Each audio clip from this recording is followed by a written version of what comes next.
দীর্ঘ ৭ বছরের গবেষণা এলো সফলতা। ন্যানো ইউরিয়া নামের সার উদ্ভাবন করলেন যশোর বিজ্ঞান ও প্রযুক্তি বিশ্ববিদ্যালয়ের অধ্যাপক জাভেদ হোসেন খান।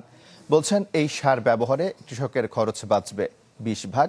পরীক্ষামূলক ব্যবহারে মিলেছে অবিশ্বাস্য ফলাফল। নগদ পেমেন্টে ৫০০ টাকা পর্যন্ত ক্যাশব্যাক আর লেনদেনে প্রতিদিন ডিপ ফ্রিজ এবং ঘন্টায় ঘন্টায় এসি টিভি সহ দারুণ সব গিফট। ফসল উৎপাদনে জমিতে সবচেয়ে বেশি ব্যবহৃত হয় ইউরিয়া সার। উপকরণটির দিনকে দিন চাহিদা বৃদ্ধির কারণে বাড়ছে দামও, ফলে বিপাকে পড়ছেন কৃষক।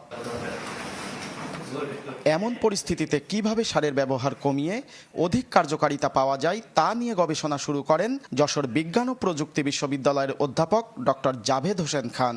দীর্ঘ ৭ বছরের প্রচেষ্টায় তিনি উদ্ভাবন করেছেন ন্যানো ইউরিয়া নামের এমন সার যা খরচ কমাবে প্রায় ২০ ভাগ। 50 কেজি ইউরিয়াকে আমরা 500 ml একটা বোতলে ভরি।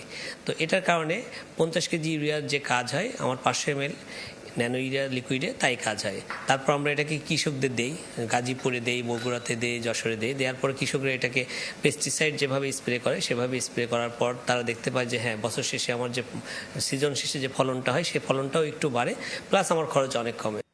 ইতোমধ্যে ফসলে পরীক্ষামূলক প্রয়োগ করে ন্যানো ইউরিয়ার অবিশ্বাস্য ফলাফল পেয়েছেন কৃষকরা। বলছেন প্রতি বিঘা ধান উৎপাদনে যেখানে ৪,০০০ টাকার ইউরিয়া সারের প্রয়োজন হতো সেখানে মাত্র ২৩০ টাকা খরচ করেই মিলছে সুফল। বাজারে ইউরিয়া যেটা ব্যবহার করি ওটা মনে করেন যে দিলে দেখেন দিলেও ধান পড়ে যায়, আর এই যে আমরা ন্যানো ইউরিয়া যেটা ব্যবহার করেছি এটা কিন্তু ধান পড়েনি, গাছে ফলনও বেশি, গাছ শক্তও আছে।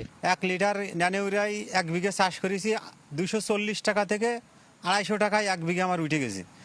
উদ্ভাবিত নতুন এই সার যে শুধু খরচ কমায় তা নয়, ভূমিকা রাখে পরিবেশের দূষণ রোধেও। যদিও রাষ্ট্রীয় পৃষ্ঠপোষকতার অভাবে এখনও প্যাটেন্ট নিতে পারেননি বলে জানালেন গবেষক। প্যাটেন্ট বিলম্ব হলে তো আমরা স্বীকৃতিটা পাই না। যখন প্যাটেন্ট বিলম্ব হবে, আমরা মেধাস্বত্বটা পাবো না, তখন তো আমরা বলতেও পারছি না যেটা আমাদের ইনভেনশন অথবা আমাদের ডিসকভারি অথবা আমাদের উদ্ভাবনা। ডক্টর জাভেদ ও তার টিম ন্যানো ইউরিয়ার পাশাপাশি ন্যানো ডিএসপি সার, ন্যানো এনপিকেএস সার, nano cosmetic, nano fish feed, nano অগ্নি প্রতিরোধী রং সহ ৯ ধরনের পণ্য উদ্ভাবন করেছেন, যা বাজারজাত হলে ভূমিকা রাখবে দেশীয় কৃষি শিল্প বিকাশে। তৌহিদুর রহমান, চ্যানেল 24, যশোর।